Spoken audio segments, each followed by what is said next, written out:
ಸರ್ಕಾರಿ ಶಾಲೆ ಅಂದ್ರೆ ಮೂಗು ಮುರಿಯೋರೇ ಹೆಚ್ಚು. ಅದಕ್ಕೆ ಕಾರಣ ನಮ್ಮ ವ್ಯವಸ್ಥೆ.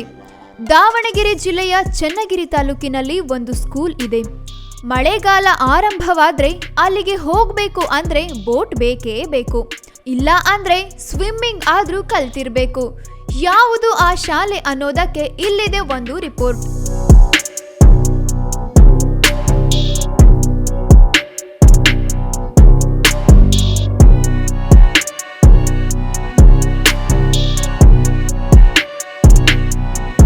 ಸರ್ಕಾರಿ ಶಾಲೆ ಗೋಳು ಕೇಳೋರು ಯಾರು?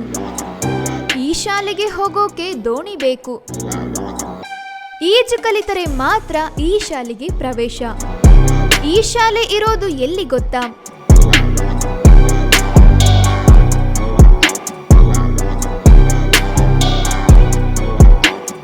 ಎಲ್ಲೆಲ್ಲೂ ನೀರೇ ನೀರು. ಅಬ್ಬಾ, ಈ ಶಾಲೆಗೆ ಹೋಗೋದಾದ್ರೆ ಹೇಗೆ ಹೇಳಿ? ದೊಡ್ಡವರಿಗೆ ಕಷ್ಟ. ಇನ್ನು ವಿದ್ಯಾರ್ಥಿಗಳು ಈಜ್ಕೊಂಡು ಈ ಶಾಲೆ ತಲುಪೋದಕ್ಕೆ ಸಾಧ್ಯವೇ? ಅಂದಹಾಗೆ ಇದು ದಾವಣಗೆರೆ ಜಿಲ್ಲೆ ಚನ್ನಗಿರಿ ತಾಲೂಕಿನ ಬಸವಪಟ್ಟಣದ ಸಮೀಪ ಇರೋ ಯಲೋದಹಳ್ಳಿ ಗ್ರಾಮದ ಸರ್ಕಾರಿ ಶಾಲೆ.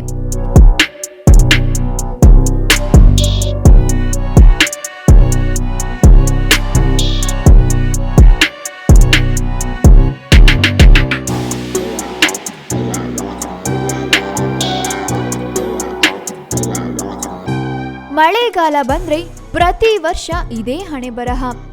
ಈ ಶಾಲೆಗೆ ಹೋಗ್ಬೇಕು ಅಂದ್ರೆ ದೋಣಿ ಬೇಕೇ ಬೇಕು, ಇಲ್ಲ ಅಂದ್ರೆ ವಿದ್ಯಾರ್ಥಿಗಳು ಕ್ಲಾಸ್ ರೂಮ್ ತಲುಪೋದು ಹೇಗೆ?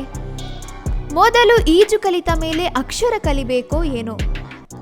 ಶಾಲೆ ಮಾತ್ರ ಅಕ್ಷರಶಃ ಕೆರೆಯಂತೆ ಆಗಿದೆ. ಮೊನ್ನೆ ಸುರಿದ ಮಳೆಗೆ ಇಡೀ ಶಾಲೆಯ ಕಟ್ಟಡ ನೀರಿನಲ್ಲಿ ಮುಳುಗಿತ್ತು. ಶಿಕ್ಷಕರು ವಿದ್ಯಾರ್ಥಿಗಳು ನೀರನ್ನ ತೆರವುಗೊಳಿಸಲು ಯತ್ನಿಸಿದರು.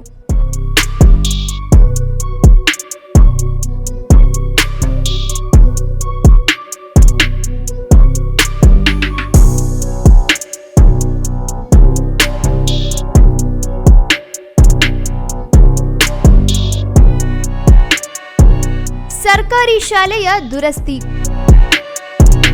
ಶಿಕ್ಷಣ ಸಚಿವರೇ ದಯವಿಟ್ಟು ಗಮನಿಸಿ. ಸರ್ಕಾರಿ ಶಾಲೆಗಳು ಅಂದ್ರೆ ಹೇಗೆ ಇರುತ್ತವೆ ಅನ್ನೋದಕ್ಕೆ ಈ ಶಾಲೆಯೇ ಸೂಕ್ತ ಉದಾಹರಣೆಯಾಗಿದೆ.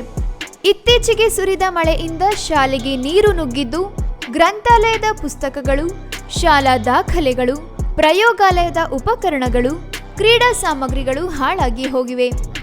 ನೀರು ನಿಲ್ಲೋದ್ರಿಂದ ಶಾಲೆಯ ಕಟ್ಟಡವು ಶಿಥಿಲಗೊಂಡಿದೆ.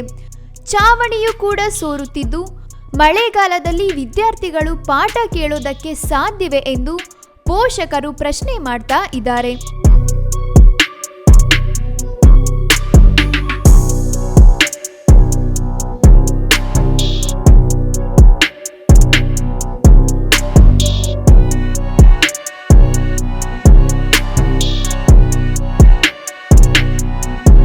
ಶಿಕ್ಷಣ ಇಲಾಖೆಯವರು ಇತ್ತ ಗಮನ ಹರಿಸಿ ಈ ಸಮಸ್ಯೆಗೆ ಪರಿಹಾರ ಕಂಡುಕೊಳ್ಳಬೇಕಾಗಿದೆ.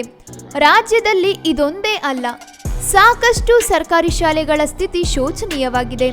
ಕೆಲ ಶಾಲೆಗಳಲ್ಲಿ ಕುಳಿತುಕೊಳ್ಳಲು ವ್ಯವಸ್ಥೆ ಇಲ್ಲ. ಇನ್ನು ಕೆಲ ಕಡೆ ಗೋಡೆಗಳು ಶಿಥಿಲಾವಸ್ಥೆಯಲ್ಲಿ ಇವೆ, ಈಗಲೋ ಆಗಲೋ ಬೀಳುವಂತೆ ಇವೆ. ಈ ಬಾರಿ ಭಾರೀ ಮಳೆಯ ಮುನ್ಸೂಚನೆ ಇರೋದ್ರಿಂದ ಶಿಕ್ಷಣ ಇಲಾಖೆಯವರು ಎಚ್ಚೆತ್ತುಕೊಂಡ್ರೆ ಮುಂದಾಗುವ ಅನಾಹುತವನ್ನ ತಪ್ಪಿಸಬಹುದೇನೋ. News room Kannada medium 24x7.